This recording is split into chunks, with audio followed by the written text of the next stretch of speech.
오늘 우리에게 주신 하나님의 말씀은 구약 성경 다니엘 1장 3절에서 9절까지의 말씀입니다.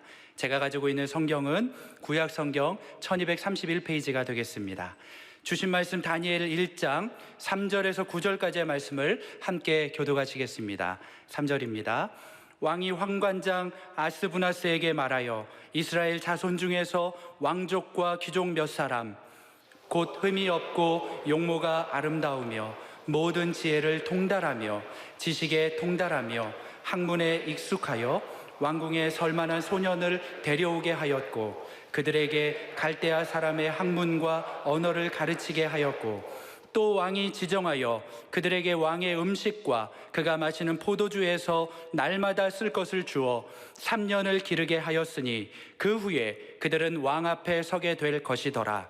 그들 가운데는 유다 자손 곧 다니엘과 하나냐와 미사엘과 아사랴가 있었더니 환관장이 그들의 이름을 고쳐 다니엘은 벨드사살이라 하고 하나냐는 사드락이라 하고 미사엘은 메삭이라 하고 아사랴는 아벳느고라 하였더라. 다니엘은 뜻을 정하여 왕의 음식과 그가 마시는 포도주로 자기를 더럽히지 아니하리라 하고 자기를 더럽히지 아니하도록 환관장에게 구하니 9절 함께 읽겠습니다.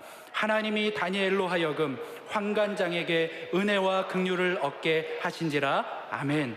오늘은 제가 여러분들과 함께 신앙인의 정체성, 그리고 그리스도인다움, 그리스도인의 품격, 그리스도인의 기품에 대해서 좀 말씀을 드리겠습니다. 그래서 오늘 이 말씀을 통한 신앙의 정체성을 회복하고 그리스도인의 품격과 기품과 그리스도인다움을 확보함으로 말미암아 우리 주위에 있는 많은 것들을 정리할 수 있는 능력을 주시기를 바랍니다. 오늘 본문은 다니엘서이고 다니엘이 주인공이에요. 흔히들 다니엘서는 예언서라고 그러는데 좀 깊이 들어가면 다니엘서는 신학과 예언이 만나는 장소다 그래요. 제가 처음에 조금 어려운 얘기를 합니다.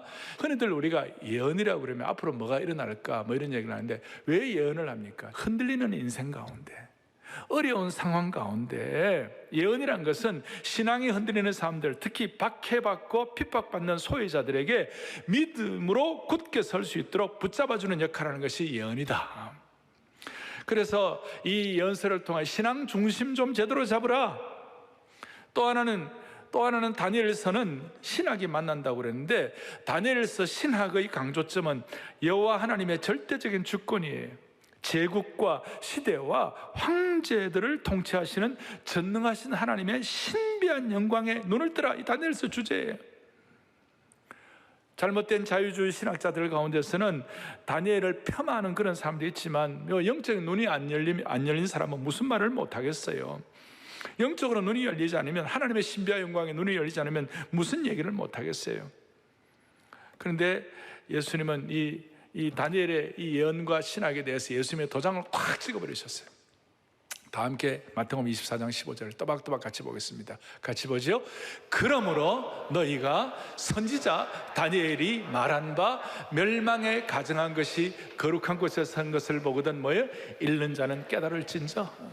다니엘이 진짜가 아니가 이렇게 자유주의 신학자들은 이렇게 폄하하는 사람들이 있는데 예수님이 선지자 다니엘에 대한 도장을 확 찍어주셨어요. 할렐루야.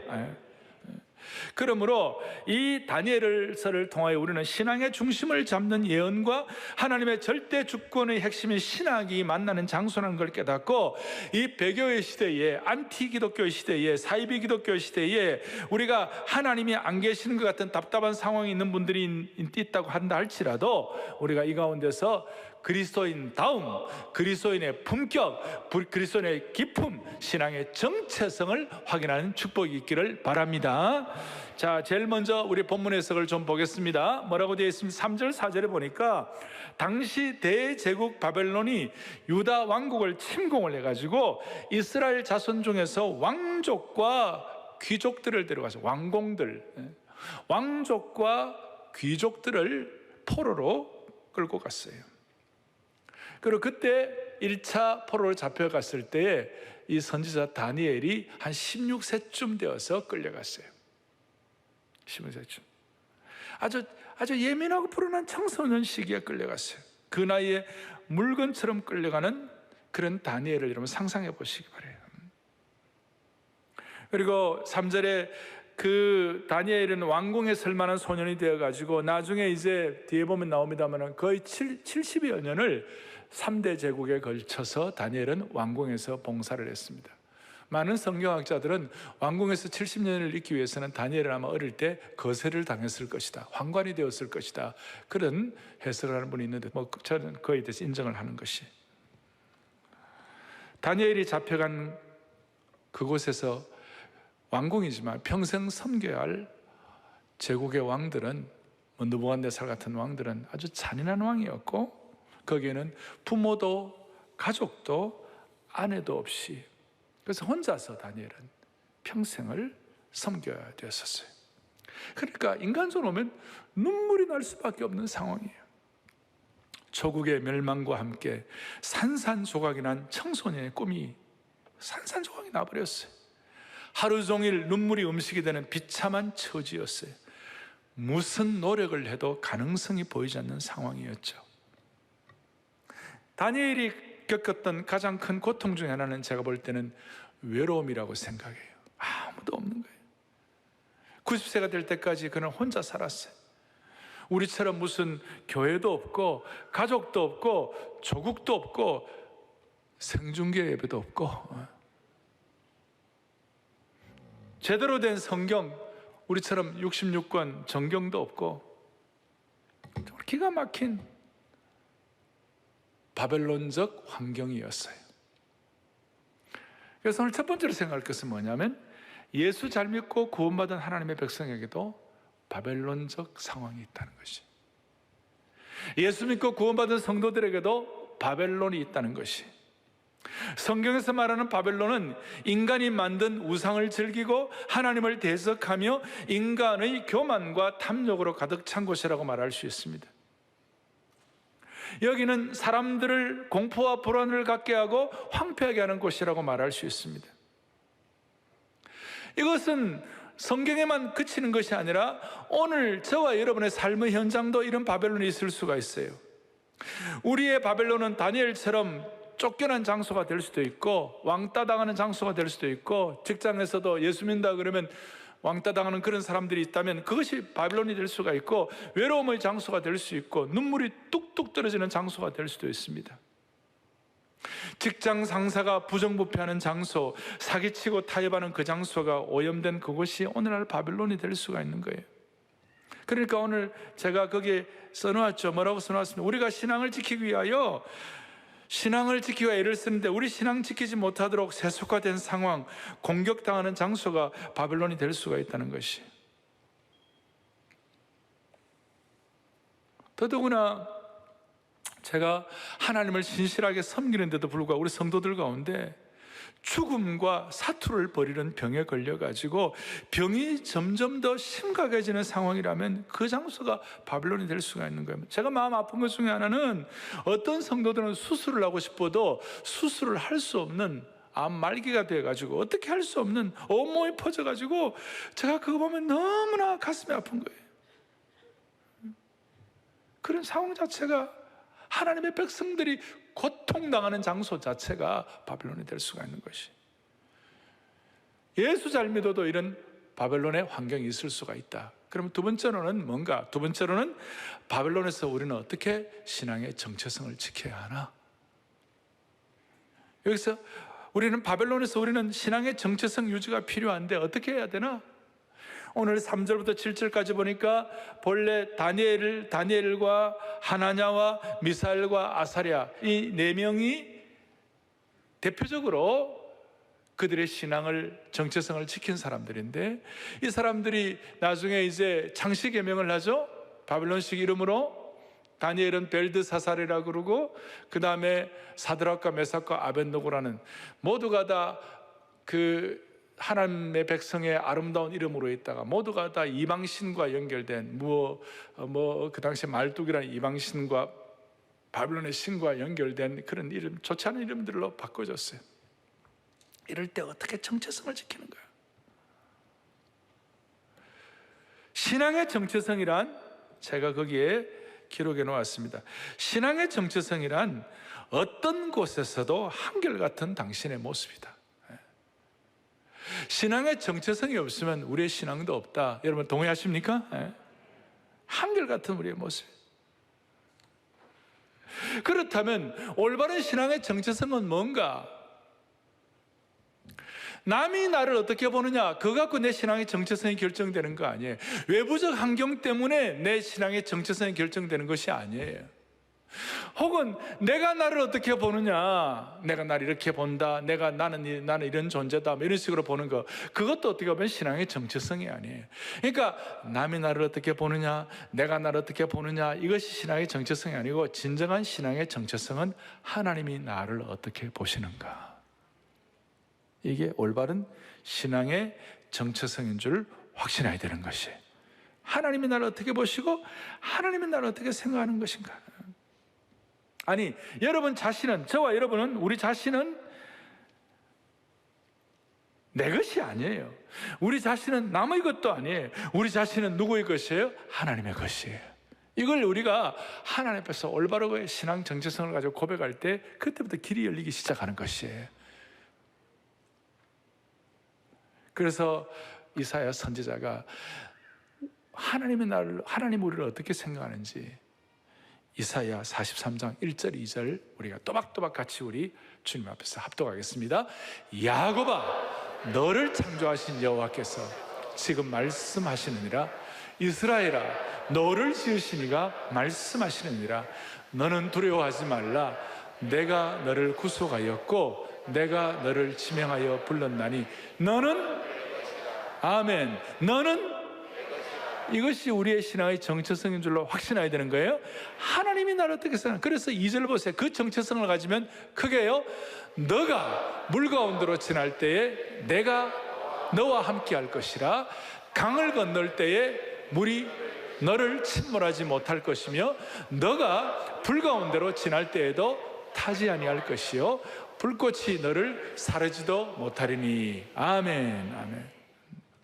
우리는 종종 이 말씀이 불같은 환난을 이기는 말씀으로만 생각합니다만은 사실은 이 말씀은 내가 누구 것인가, 내 정체성이 어떤 것이냐를 명확하게 할 때에 자연스럽게 얻어지는 결과를 표현하고 있는 것이에요. 그러니 여러분, 이번 모든 바이러스, 모든 이 고난 극복은 내가 하나님 앞에서 누구인지를 명확하게 알고 선포하고 확신하는 가운데 모든 코로나 바이러스가 물러가기를 바라는 것이에요. 물이 어떻게 하지 못하고 불이 어떻게 하지 못한다고 약속하셨으니 그 물불과 같은 잘못된 오염된 우리를 해치게 하는 모든 오염된 것들은 물러가게 하여 주시옵소서. 그런 의미에서 다시 한번 정리합니다. 우리 그리스도인들은 세상 사람들과는 다른 정체성을 갖고 있다. 세상 철학자들과는 다른 정체성을 갖고 있다. 한때 실존주의 철학가로서 지금도 크게 영향을 끼치는 무신론 실존주의 철학가 사르트르는 인간에 대한 평가를, 인간이 뭐냐, 인간에 대한 정의를 내릴 때 인간이 뭐냐, 인간은 이 세상에 던져진 존재라는 것이에요.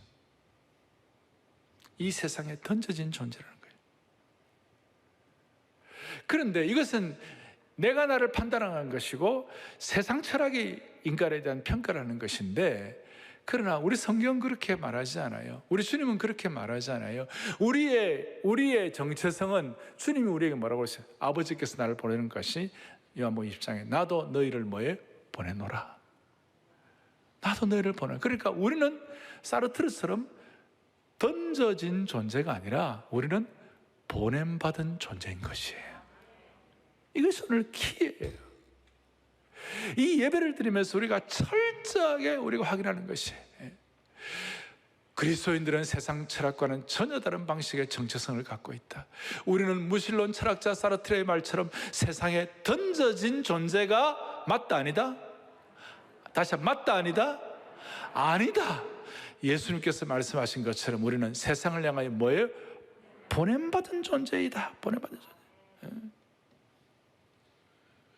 세상에 던져진 존재가 내 정체성이라면 이 세상이 내 인생의 전부예요. 그러니까 이 세상 살면서 이 세상에 전력 투구하고 아등바등하고 아니면 실망하고 아니면 그냥 완전히 그냥 뭐라 그럴까요?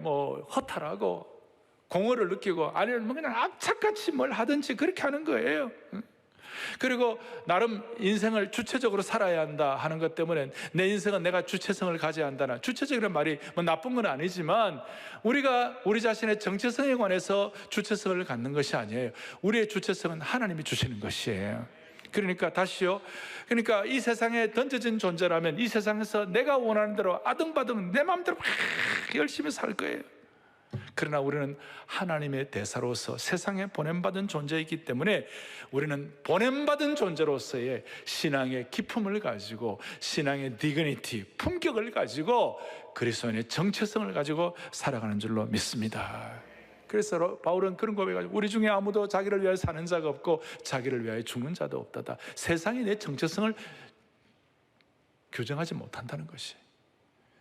따라서 우리는 사나 죽으나 우리는 주의 것이로다. 그냥 이건 입에 발린 서비스가 아니에요. 막 속에서 끓어오르는 통절한 고백이 되어야 되는 것이에요.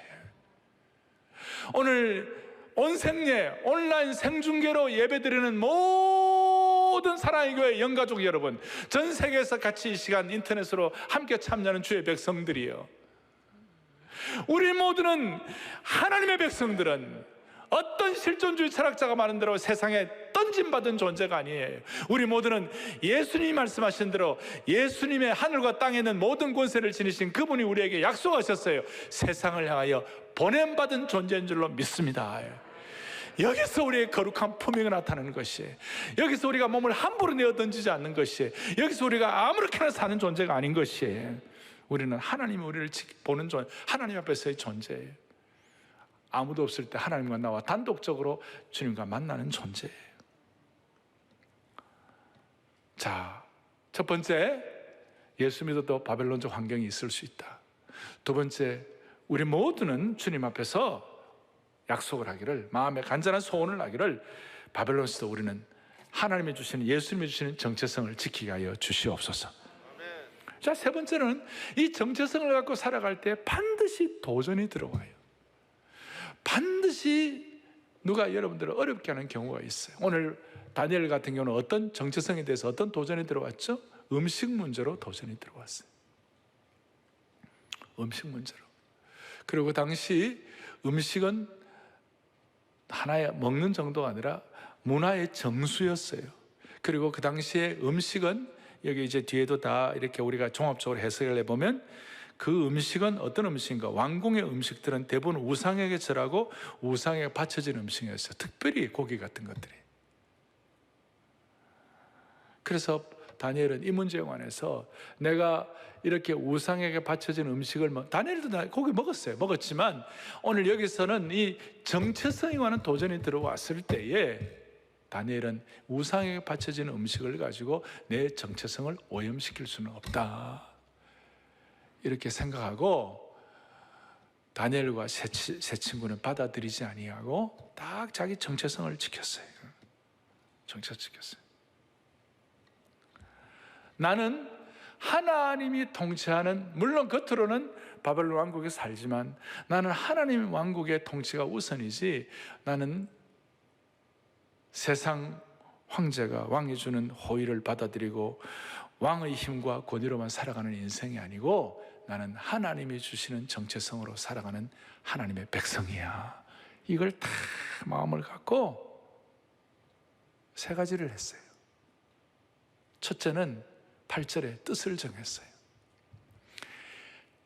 한결같은 시선을, 하나님만 섬기겠다, 아주 결단을 하는 거예요.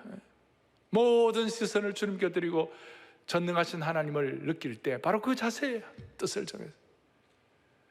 두 번째로는 3장에 보면 그리 아니하실지라도, 그 다니엘의 세 친구의 어떤 그 영적인 기백과 그들의 영적인 DNA가 뭐냐면 하나님 앞에서 그 DNA가 마음을 다하여 있잖아요.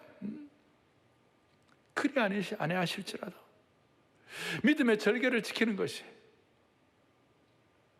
그리고 자기 혼자만이 아니라 이 면역성을 높이기 위하여 좋은 팀워크, 사랑의 팀워크, 좋은 친구들을 가졌어요. 그래서 마음 맞는 친구들 3명만 모여도 나라도 세운다는 게 제가 여기서 나온 것이, 다니엘과 세 친구를 통하여 하나님의 나라가 세워진 줄로 믿습니다. 마음 맞는 사람 3명만 그리 아니하실지라도, 신약으로 말하면 은과 금은 내게 없지만 그러나 내게 있는 것으로 내게 주노니 나사렛 예수 이름으로 일어나라는 그와 똑같은 그런 어떤 컨텍스트예요. 세 번째로는 6장에 보면 다니엘은 정체성의 문제가 들어갈 때, 도전이 왔을 때 시간을 정해놓고 기도한 줄로 믿습니다. 하루에 3번씩 무릎 꿇고 전에 하던 대로 규칙적인 신앙생활을 통하여, 규칙적인 기도를 통하여 영적 근육을 강화시켰습니다. 그래서 이런 마음을 가지고 더 어려운 문제가 생겼을 때도 패닉 상태, 소위 공황 상태에 빠지지 아니하고 사자굴 속에 던짐받았는데도 정체성을 가지고 당당했어요. 오늘 우리 온 성도들, 우리의 삶에 바벨론적 상황이 있고 정체성에 대한 도전이 들어왔을 때 우리 시선을 하나님, 우리의 뜻을 주님께로 드는 축복이 있기를 바랍니다. 그리고 우리 좋은 영적 팀워크를 가진, 그리 안에 실제로도의 어떤 영적인 팀워크를 가진 믿음의 동지들이 있기를 바라는 것입니다. 그 DNA, 영적 DNA가 근육이 강화되는. 세 번째로는 뭡니까? 뜻을 정하여 시간을 정해놓고 규칙적으로 기도하는 거예요. 마라톤 하루아침에 잘 할 수 있습니까? 규칙적으로 시간을 지내가지고 근육 강화를 해가지고 준비를 해야 풀 마라톤을 뛰는 것이에요. 자, 이건 제가 이제 전체 정리한 것이고, 다니엘 입장에서 제가 묵상을 해보았어요. 어떻게 다니엘은 이렇게 자기의 정체성을 잘 유지할 수 있었을까? 어떻게 다니엘은 신앙의 정체성을 지킬 수가 있었을까? 여러 가지 해석이 있지만, 그가 16세 정도의 포로로 잡혀오기 전까지 그의 부모가 어릴 때부터 철저하게 다니엘의 정체성을 교육한 줄로 믿습니다. 특별히 어머니가 다니엘에게 잠자리에 들기 전에, 잠자리에 들 때마다 간절한 마음으로 그 엄마가 다니엘에게, 다니엘, 너는 하나님의 사람이야. 다니엘, 너가 어디로 가든지 하나님 너와 함께 계시는 거야. 하나님 너를 붙잡아 주실 거야. 그러니까 너는 아무렇게나 살아야 할 존재가 아니야. 너는 하나님 위하여 살아야 돼. 하나님이 너를 반드시 붙잡고 너를 보호해 주실 것이야. 그러니까 이렇게 잠자리에 들 때마다 간절한 마음으로 엄마가 다니엘에게 그렇게 교육을 하니까 다니엘은 다르게 사는 용기를 가질 수가 있었어요. 남다르게 사는 용기를 가질 수가 있었던 것이에요. 그 다니엘이 받은 은혜였어요. 그래서 그 외로움과 그 고통과 그 핍박 가운데서도 다니엘이 정체성을 지닐 수가 있었어요. 이것이 왜 이렇게 중요합니까? 오늘 이 코로나 바이러스 사태 때 우리 다시 한번 신앙의 원류, 신앙의 초심에 우리가 다시 한번 생각을 해보시자고요. 오늘 이 자리에 계신 여러분들과 오늘 온라인 생중계로 예배드리는 모든 부모들이요, 여러분들의 꿈은 뭡니까? 모든 부모님들의 꿈은 자녀들이 잘 되는 것입니다. 자녀들이 잘 되기 위해 우리는 뭘 해야 합니까? 많은 엄마들이 자녀가 고3이 되면 벌벌벌 떠는 거예요. 이제 고3 큰일 났네. 그러면서 애들 보고 뭐라고 하냐면, 얘들아, 이제 너희들은 더 이상 하나님의 자녀가 아니야. 너희들은 고3이야. 기승전 고3. 결론이 고3이. 그리고 그 엄마의 마음은 고3 때는 열심히 공부하고 그 다음에 다시 대학 들어가서 예수님 잘 믿기를 원하는 것이에요. 근데 하나님이 그때 뭐라, 얘들아, 부모들아, 꿈을 깨라 그러는 거예요. 고3일 때나 언제일 때나 우리 아이들은 하나님의 자녀인 것이에요. 꾸준하게 신앙을 갖고 공부할 수 있도록 그렇게 해주셔야 되는 것이에요. 어떻게 보면 신앙의 정체성을 가지고 우리 자녀들이 하나님 앞에서 내가 누구인지를 명확하게 알고 공부하면 그 공부의 효율성은 세상 아이들 공부와는 비교가 안 될 정도로 집중력을 하나님 허락해 주시는 것이, 그건 다니엘서를 통하여 증명할 수가 있는 것이. 그래서 저는 오늘 이 메시지를 이제 마무리하는 시점에서 제가 여러분들에게 정말 강조하고 싶은 것이 있어요. 그것이 뭐냐? 우리 교회 모든 부모님들은 자녀들에게 피 묻은 생명의 복음을 전하는 특권을 놓치지 마시기를 바랍니다. 우리 자녀들이 신앙의 정체성을 확실히 가질 수 있도록 예수 그리스도의 피 묻은 복음을 가르치는 특권을 놓치지 마시기를 바라는 것입니다.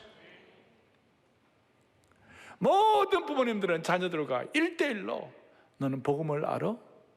너는 예수 그리스도의 피 묻은 생명의 복음을 알아? 너는 예수님이 우리 머리 위에 그리스도의 피로 값주고 피로 덮어주신 것이 무슨 뜻인지 알아? 우리는 내 의가 아니라 그리스도의 의로 구원받는 것을 너는 알아? 명확하게 우리 자녀들에게 피 묻은 생명의 복음의 능력을 전달하고 확인하는 그 특권을 부모님들이 놓치지 마시기를 바라는 것이에요. 그리고 특별히 주일학교 사역자들과 교사들, 이 일을 잘할 수 있도록 여러분들은 부름받게 된 것이에요.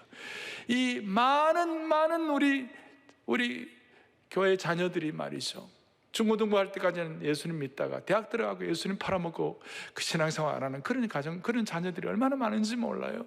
다시 한번 주여 피 묻은 생명의 복음이 부모와 우리 교회로부터 선포되게 하여 주셔서 우리 아이들이 어떤 경우에도 흔들림 없는 거룩한 정체성을 가지고 한 생애를 걸어가게 하여 주시옵소서. 너무 중요한 것이에요.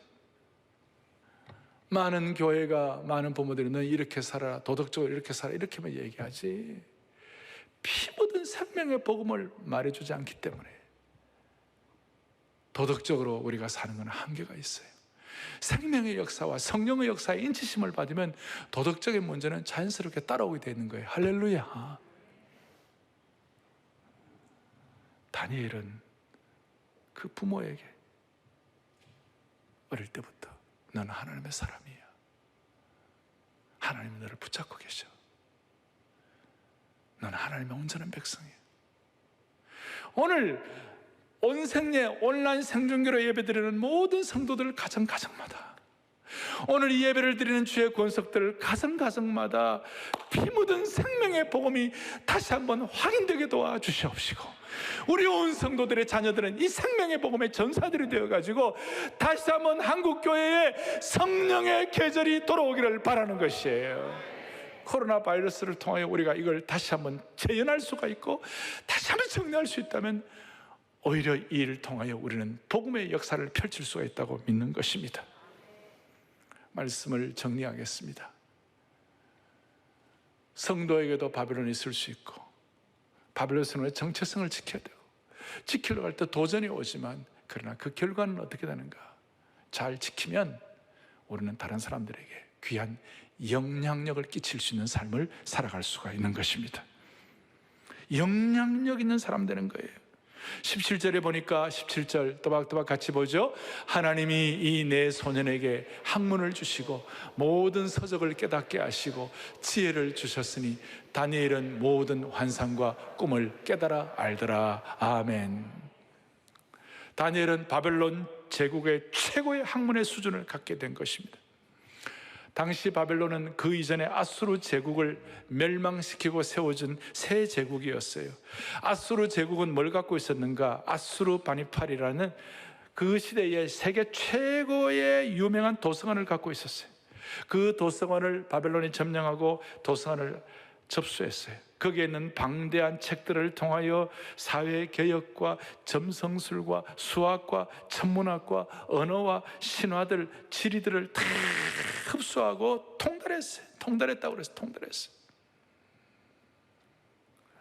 신앙의 정체성이 왔을 때 우상 섬기는 건 아니라는 건 확고하게 했지만 나머지 세상 지식에 대해서는 스폰지처럼 빨아들여가지고 막강한 학문으로 무장이 되었어요. 그 결과 다니엘과 세 친구들은 우리식으로 표현하면 바벨론 왕실 로얄 아카데미를 수석으로 졸업했어요. 최우등 졸업했어요. 최우등 졸업을 라틴어로 미국에서는 매그나 쿰 라우데라고 그래요. 전 세계에. 당대 최고의 매그나 쿰 라우데 수석 최우등 졸업자가 되었어요. 나중에 나라 전체를 관리하는 위치에 올라갔고 전 제국의 경영, 그 큰 제국의 경영 컨설턴트로 영향을 끼치게 된 것이.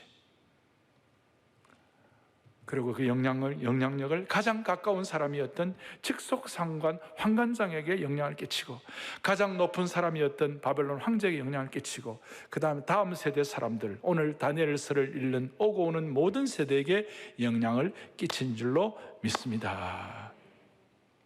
오늘 이 말씀을 여러분들이 근거로 해서 정리를 하셔야 돼요. 제가 성경의 인물들 보면 다니엘, 에스라, 느헤미야, 에스더 이런 모든 사람들은 다 포로들이었어요. 포로들이란 것은 수치스럽고 모멸당하고 경멸당하는 환경이에요. 그런데 그 포로들이 하나님으로부터 이 정체성을 확고하게 갖고 있었을 때 다니엘의 영향력 말할 것도 없고 에스더는 그 제국의 황후가 되었고 포로된 식민지 나라의 여성이 제국의 황후가 되었고 그 다음에 느헤미야 같은 경우는 그 포로된 사람이 황실 친위대, 황실 근위대를 움직일 수 있는 그런 영향력 있는 자리에 들어갔어요. 하나님은 오늘 우리에게 이런 하나님 나라의 영향력을 허락해 주시기를 바랍니다. 사랑하는 교우들이여, 우리가 정체성의 시험이 오고 문제가 왔을 때 이제 우리가 어떻게 할 것인가 마음에 여러분들 정리를 할 수 있기를 간절히 바랍니다. 우리가 다니엘처럼 나라를 잃고 바벨론의 어려움을 만났을 때 우리가 어떻게 해야 할 것인가 마음에 좀 정리를 하고 제가 마지막 제일 뒤에다가 써놓았어요. 대체적으로 반응은 두 가지예요. 수동적 반응, 자기가 어렵고 힘들 때 결론적이에요. 수동적 반응, 내가 어떻게 이런 어려운 일을 겪게 되는가, 내가 어떻게 이렇게 비참한 나라에 태어나는가, 내가 이렇게 부끄러운 환경 때문에 내가 왜 사는가, 이 땅이 헬조선이라 그러면서 막 남 탓하는 그런 수동적 반응이 있어요. 또 어떤 반응은 충동적 반응이 있어요. 바벨론의 환경이 주어졌어요. 충동적 반응은 뭡니까? 셀로 땅처럼 칼 들고 나가지고 데모하고 사람 찌르고 막 그래 하는 거예요. 그러나 우리는 수동적 반응이나 그 다음에 충동적 반응이 아니라 우리는 어떤 반응을 일으켜야 되는 거예요? 다니엘처럼 선한 영향력을 끼치는 은혜가 있기를 바라는 것이에요. 바벨론 같은 어려움을 당할 때 다시요, 수동적 반응, 남 탓이나 충동적 반응, 실력 행사하는 것이 아니라 다니엘처럼 선한 영향력을 끼치는 주의 백성들 되기를 바랍니다. 간절한 마음으로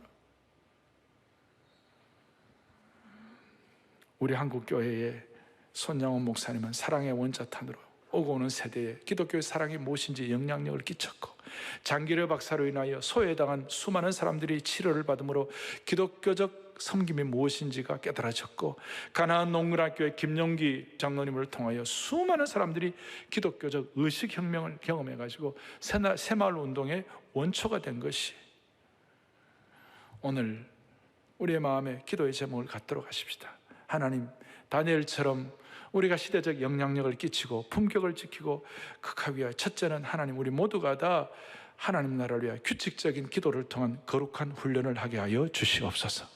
영적인 기백과 군기가 빠지지 않도록 도와주시옵소서. 할렐루야. 오늘 우리가 간단하게 예배 드릴 수도 있지만 오늘 제가 좀 풀로 설교 노트를 가지고 말씀을 드렸습니다. 말씀 가운데 어느 것 하나가 여러분들의 마음을 집중하게 해주셔서 그 말씀 그대로 실천할 때 우리를 통하여 하나님이 일하실 줄로 믿습니다. 모두 다 손을 펼치시고, 우리 가정에서도 온생례 온라인 생중계 예배를 드리는 분들도 같이 우리 손을 펼치시고 우리의 시선을 주님께 두십시다. 주여, 우리의 마음을 뜻을 정하여 주님께 시선을 두, 주님만 시선을 둡니다. 주여, 그리 아니하실지라도 마음을 주님께 올려드립니다. 주여, 시간을 정해놓고 주님 앞에 우리의 마음을 집중합니다. 하나님 아버지, 우리는 던져진 존재가 아니라 보냄받는 존재인 줄로 믿습니다. 그런 마음으로 모든 시선을 주님께, 모든 시선을 주님께 드리고 살아계신 하나님을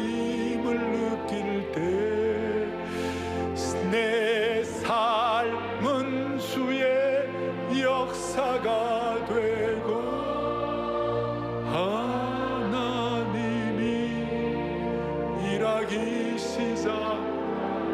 모든 시선을 주님께 드리고 전능하신 하나님을 느낄 때, 전능하신 하나님을 느낄 때 세상은 주의 나라가 되고 하나님이 일하기. 정체성을 주님 앞에 소원하며 주님 앞에 정체성을 마음에 기대하면서 두 손을 번쩍 들고 한 번 더, 모든 시선을 주님께 드리고 전능하신 하나님을 느낄 때, 전능하신 하나님을 느낄 때 세상은 주의 나라가 되고 하나님이 일하기 시작하네. 마음의 소원을 가지고 다니엘서는 신학과 예언이 만나는 곳이라고 했습니다. 이 자리가 오늘 해결돼야 하는 장소가 될 줄로 믿습니다. 그런 마음으로 오늘 본당에 온 교우들을 대표해서 오신 여러분들 마음의 소원을 가지고 크게 집중하여 주여 정체성의 은혜를 주옵소서, 주여 정체성의 은혜를 주옵소서. 크게 두 번 외치고 오늘 말씀과 같이 기도하고, 가정마다 부모님들은 자녀들의 손을 잡고, 또 필요하면 부모님들은 자녀들을 축복하는 기도를 하고, 어깨에 머리에 손을 얹고 부모님들은 자녀들을 축복하세요. 피 묻은 생명의 복음의 전수가 일어나게 하여 주시옵소서. 그런 마음을 가지고 주여 정체성의 은혜를 주옵소서. 크게 두 번 외치고 기도하겠습니다. 주여 정체성의 은혜를 주옵소서. 주여 정체성의 은혜를 주옵소서. 하나님 아버지, 하나님 아버지, 모든 시선을 주님께 올려드리며 주님 앞에 기도할 때, 하나님 아버지, 하나님 아버지, 마음을 다해 기도할 때, 하나님 아버지, 하나님 아버지, 이를 통해 주님 일하시고, 아버지여, 아버지여, 주님 일하여 주시기 바랍니다. 사비로우신 하나님 아버지, 전능하신 하나님 아버지, 오늘 이 다니엘의 말씀이 지금 우리에게 필요한 말씀이기 때문에 주신 줄로 확신합니다. 우리 주위에 어떤 바벨론적 상황이, 환경이 생긴다 할지라도 신앙의 정체성과 그리스도인다움, 신앙의 기쁨을 가지고 승리하는 주의 백성들 되게 하여 주시옵소서. 특별히 우리 자녀들 생명의 복음, 피 묻은 그리스도의 복음을 가지고 저들을 무장시킴으로 말미암아 어떤 상황에서도 우리 자녀들 주님 배반하지 않는 충성된 하나님의 신실한 남녀 종들 되게 하여 주옵소서. 이 마음으로 모든 코로나 바이러스를 극복할 수 있도록 은혜를 베풀어 주시옵소서. 우리의 생명 되시고 소망 되시는 예수 그리스도를 받들어 간절히 기도 올리옵나이다. 아멘.